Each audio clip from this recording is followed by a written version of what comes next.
रांजणी आणि मीना नदीने वेढा घातलेलं हे गाव आणि या गावामध्ये असलेलं श्री लक्ष्मी नरसिंह मंदिर, आज याच्याबद्दल आपल्याला चर्चा करायची होती. मंडळी, जरी तुम्ही आहे ना गुगलला जाऊन ह्या मंदिराबद्दल टाकलं ना, तुम्हाला हिंदू धर्मामधलं सर्वोच्च आणि खूप महत्त्वपूर्ण असलेलं ह्या मंदिराची इन्फॉर्मेशन येईल.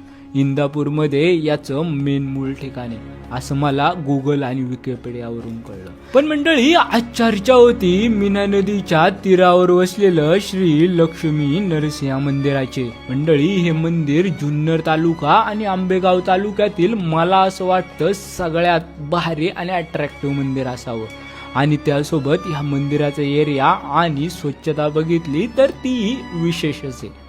आणि गावकऱ्यांनी आणि आजूबाजूच्या लोकांनी ह्या मंदिराला जितकं सोपं आणि भारी बनवलंय ना, ते की मी नाही कंठातून माझ्या व्यक्त करू शकत तुम्हाला. असं हे मंदिर आज आपल्या कावळ्याला भारी दिसत होतं, त्यासोबत आहे ना एक चाऊल निर्माण करत होतं. आणि ह्या वातावरणाकडे बघितल्यानंतर मला इथं आहे ना परमेश्वराची आणि विष्णूची, जे की नरसिंहाचं जे काय रूप आहे ना ते विष्णूचं आहे, ते मला इथं दिसत होतं. काय सांगू मंडळी.